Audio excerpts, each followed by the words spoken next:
Astaghfirullah. Bicara tentang kitab-kitab langit secara tartib berdasarkan urutan Al-Quranul Karim, itu dimulai daripada Suhuf Ibrahim, tentunya turun kepada Nabiullah Ibrahim alaihi salatu wassalam. Kemudian setelah itu Taurat turun kepada Nabiullah Musa alaihi salatu wassalam. Baru setelah Taurat, Zabur turun kepada Nabiullah Daud alaihi salatu wassalam, disusul dengan Injil yang turun kepada Isa bin Maryam, dan ditutup dengan Al-Quran sebagai akhir daripada kenabian Rasul kita Muhammad sallallahu alaihi wasallam. Adapun Suhuf Ibrahim maka dijelaskan oleh Al-Imam Ibn Utsaimin rahimahullahu ta'ala dalam Liqa Al-Bab Al-Maftuh bahwa Suhuf Ibrahim itu fihal mawaid wal ahkam, di dalamnya banyak nasihat-nasihat dan beberapa hukum-hukum yang berlaku di zaman Nabi Ibrahim alaihi salatu wassalam. Artinya bahwa Suhuf Ibrahim sama dengan yang lainnya, sama dengan Taurat, sama dengan Injil dan juga Al-Quran. Ada hukum-hukum yang diletakkan Allah di situ.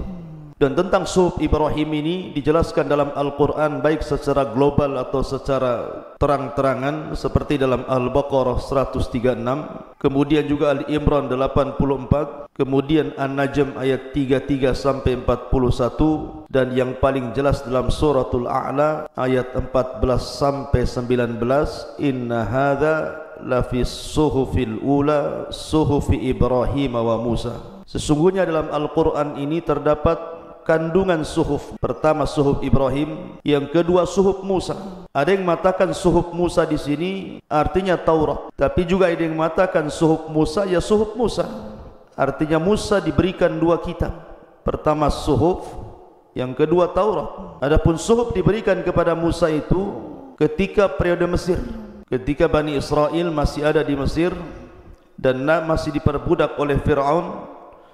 Disitulah Allah subhanahu wa ta'ala merintahkan Musa untuk berdakwah kepada Fir'aun. Disitulah Allah berikan suhuf kepada Musa. Adapun Taurat itu diberikan oleh Allah subhanahu wa ta'ala ketika Musa sudah membebaskan Bani Israel dan sudah menenggelamkan Fir'aun. Makanya Allah subhanahu wa ta'ala berfirman tentang masalah ini,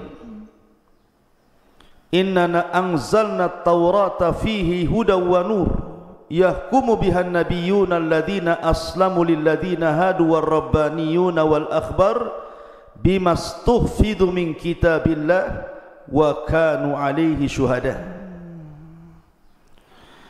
Sungguh kami menurunkan kitab Taurat, di dalamnya ada petunjuk dan cahaya, yang dengan kitab itu para nabi yang berserah diri kepada Allah memberi putusan atas perkara orang-orang Yahudi.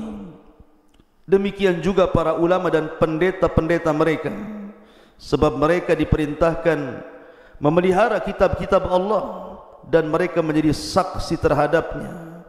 Dan Allah kuatkan dalam surah Al-Qasas, laqad atayna Musal kitaba mim ba'di ma ahlaknal qurunal ula. Dan sungguh telah kami berikan kepada Musa Taurat setelah kami binasakan umat-umat terdahulu. Kalimat binasakan umat-umat terdahulu maksudnya membinasakan Fir'aun dan bala tentaranya.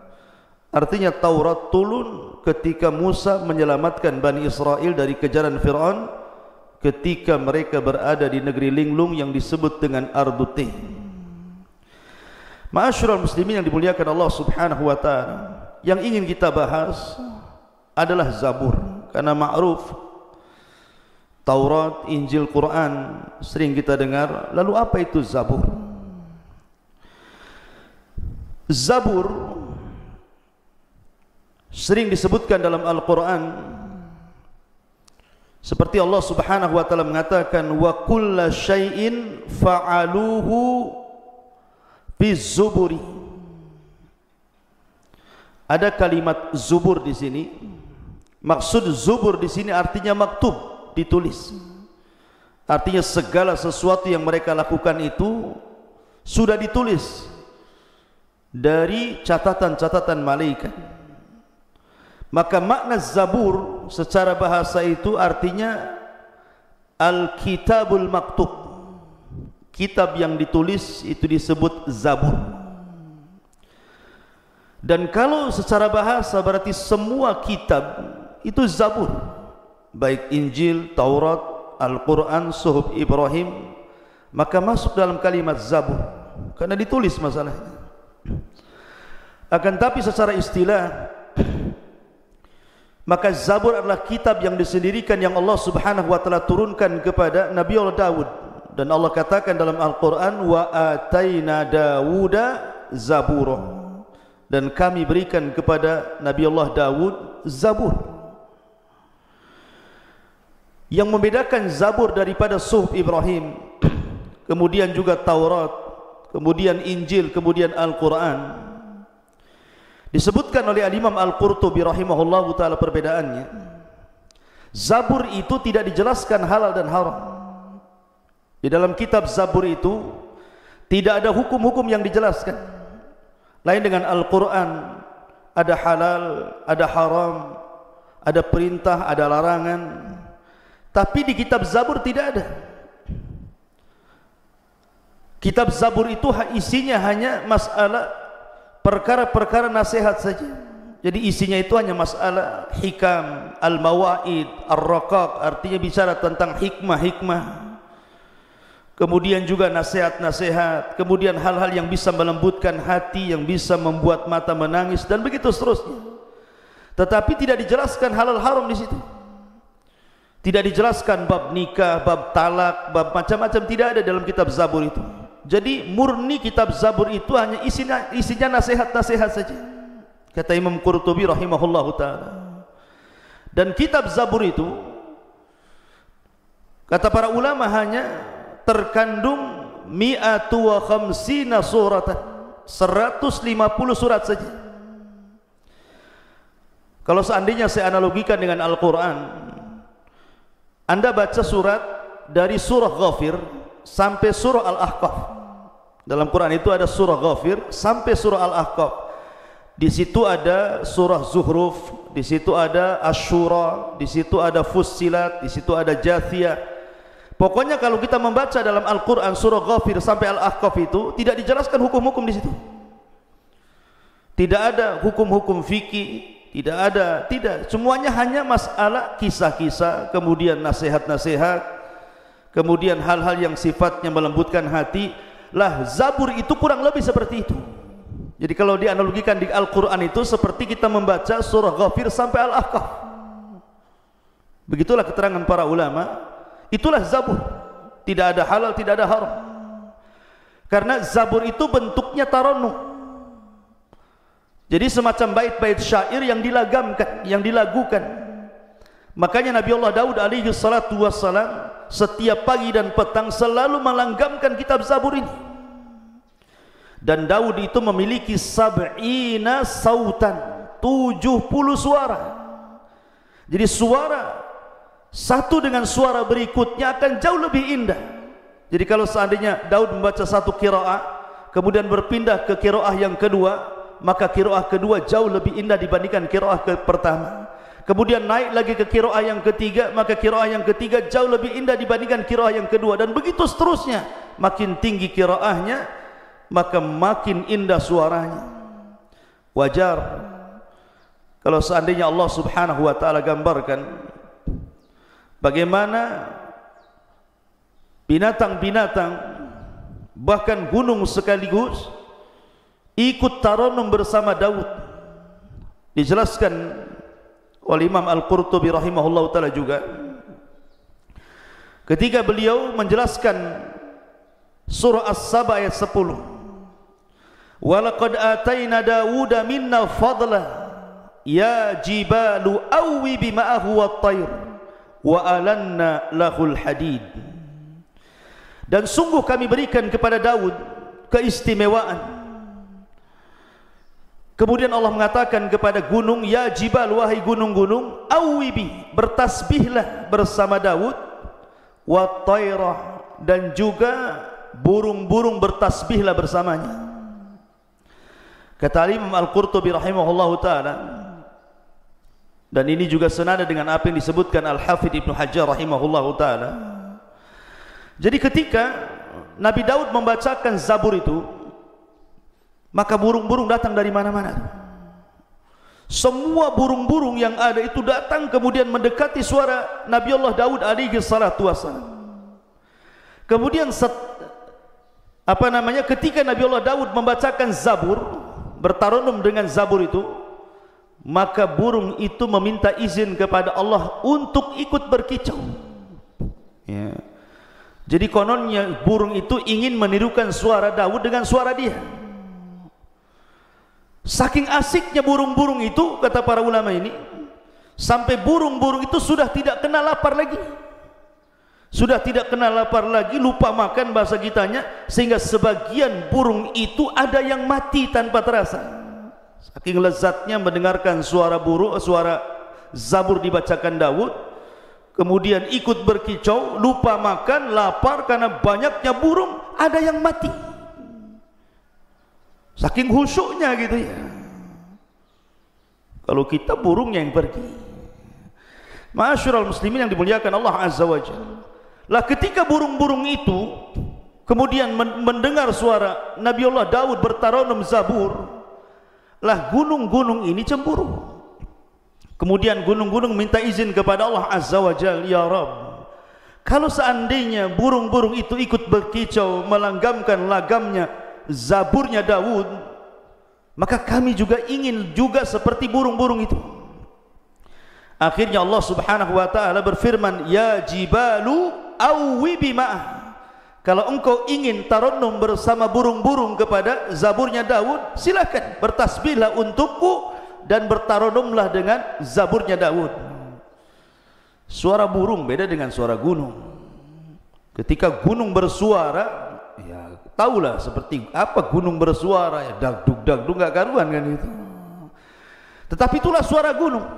Ingin ikut juga bertasbih, membacakan Zabur. Apa yang terjadi?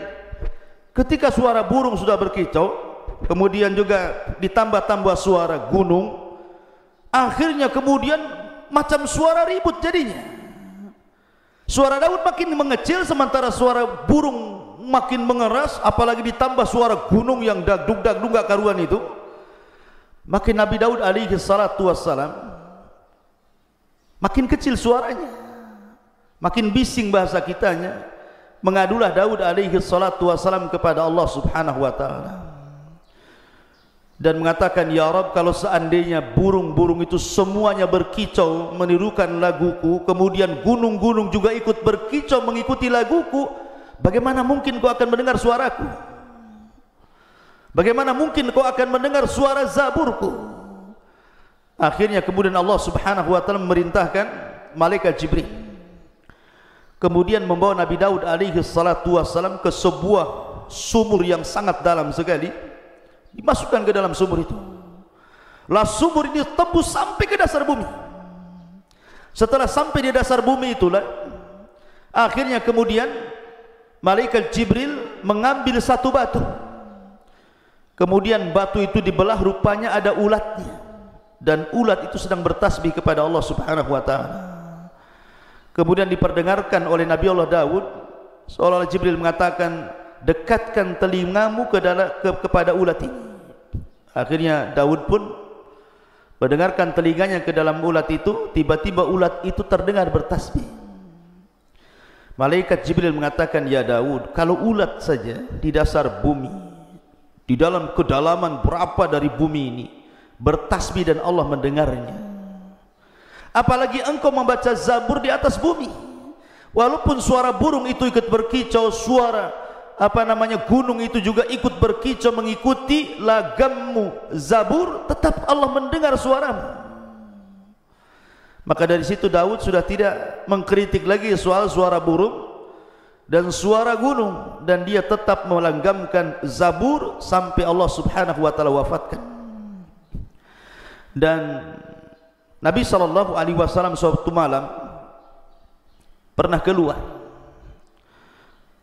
Kebiasaan para sahabat itu selalu membacakan Al-Quran di rumah-rumah mereka, sehingga suasana malam itu seperti suasana kita mendengar tawon. Banyak suara-suara Al-Quran keluar dari rumah-rumah kaum muslimin. Begitulah budayanya para sahabat. Jadi suatu malam Nabi SAW keluar ke ganggang kota Madinah. Tiba-tiba dia mendengar ada suara yang sangat indah dari sekian banyak rumah, dari rumah-rumah kota Madinah itu. Akhirnya Nabi SAW mendekati rumah itu. Rupanya rumah itu adalah rumahnya Abu Musa al-Ash'ari radhiyallahu anhu. Didengarkan suara Abu Musa al-Ash'ari oleh Rasul SAW sampai Rasul berdiri samping rumahnya. Tidak sadar saking indahnya suara Abi Musa, Nabi sampai berdiri mendekati waktu subuh. Kemudian selepas mendekati waktu subuh, Rasul bergegas kemudian sholat subuh. Setelah sholat subuh, dia panggil Abi Musa al-Ash'ari radhiyallahu anhu dan menceritakan peristiwa semalam, dan mengatakan, ya Aba Musa, semalam aku berada di samping rumahmu, dan aku mendengar suara indahmu. Kata Abi Musa radhiyallahu anhu, ya Rasulullah, la ra'aitani wa ana astami'u liqira'atika al-bariha. Kata dia, seandainya aku bisa melihatmu wahai Rasul, tentu aku akan lebih mengindahkan suaraku supaya didengar oleh dirimu. Itu baru suara standarku Rasul, belum yang indah lagi itu maksudnya. Kalau aku dengar kau mendengar semalam, aku akan perindah lagi suaraku. Maka Nabi SAW memuji Abu Musa al-Ash'ari dan mengatakan, laqad utita mizmaran min mazamiri ali Dawud. Wahai Abu Musa, sungguh Allah telah berikan anugerah kepadamu, suaramu Allah sejajarkan dengan suara Daud, saking indahnya. Mizmar itu bukan alat musik. Mizmar itu di sini maksudnya adalah suara tarannumnya Zabur saat dibaca Daud alaihi salatu wassalam. Dan tidak heran, Abi Musa itu kan dari kabilah Asy'ariyun masalahnya, dan kabilah Asy'ariyun itu kabilah dari Yaman, dan dikenal suaranya.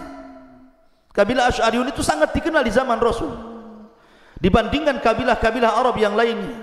Sehingga kalau seandainya kabilah Asy'ariyun itu bergabung dalam sebuah pasukan, kemudian di malam hari mereka sedang beristirahat dari peperangan, maka Rasul paling hafal di mana orang-orang Asy'ariyun itu, barisan mana, tinggal di mana, sebelah mana, duduk di mana. Sampai Rasul mengatakan, wa inni la a'lamu aina maudi al-Asy'ariyina indal jaish. Dan aku sangat hafal di mana kabilah Asy'ariyun itu ketika berkumpul di tengah-tengah tentara. Kenapa? Karena kabilah Asy'ariyun itu terkenal suara Qur'annya indah. Jadi setiap malam mereka senantiasa tahajud membacakan tarannum Al-Qur'an, dan Rasul selalu mendengarnya. Mereka punya suara khas. Makanya wajar kalau Abi Musa al-Ash'ari diberikan utita mizmaran min mazamiri ali Dawud. Jadi Zabur adalah sebuah kitab tarannum, tidak ada hukum, tidak dijelaskan halal haram, dia hanya nasihat-nasihat, kemudian juga hanya perkara-perkara yang bisa melembutkan hati, hanya semacam syair, dan hanya 150 surat dalam Zabur, dan diberikan kepada Nabi Allah Daud alaihi salatu wassalam. Lalu kalau begitu Daud berhukum dengan hukum apa? Dan para ulama berhukum di zaman itu dengan hukum-hukum apa kalau dalam Zabur tidak ada halal haram? Maka tentunya kata para ulama berhukum dengan kitab Taurat sebelumnya. Karena Allah Subhanahu wa taala yang berfirman tentang masalah ini, Allah Subhanahu wa taala mengatakan di dalam Al-Qur'anul Karim tentang keutamaan Taurat, inna anzalnat taurata fiha hudaw wa nurun yahkumu bihan nabiyyuna alladzina aslamu lilladzina hadu warrabaniyuna wal akhbar bimastufidu min kitabillahi wa kanu alaihi syuhada. Dan sungguh kami menurunkan Taurat, di dalamnya ada petunjuk dan cahaya, yang dengan kitab itu para nabi berserah diri kepada Allah. Para nabi maksudnya nabi setelah Nabi Musa alaihi salatu wassalam, memberikan putusan atas perkara orang-orang Yahudi. Demikian juga para ulama dan pendeta-pendeta mereka, sebab mereka diperintahkan memelihara kitab-kitab Allah dan mereka menjadi saksi terhadapnya. Ini diantara keterangan tentang masalah Zabur, Allahu a'lam. Tetapi yang jelas bahwa kitab Zabur diturunkan kepada Nabi Daud untuk dijadikan langgam yang dibacakan kepada Bani Israel, isinya nasihat-nasihat, kemudian juga beberapa hal-hal yang sifatnya kebijaksanaan dan melembutkan hati. Dan dengan itulah Nabi Allah Daud alaihi salatu wassalam memberikan nasihat kepada Bani Israel. Subhanakallah bihamdika asyhadu an la ilaha illa anta astaghfiruka wa atubu ilaik. Allah Ta'ala. Assalamualaikum warahmatullahi wabarakatuh.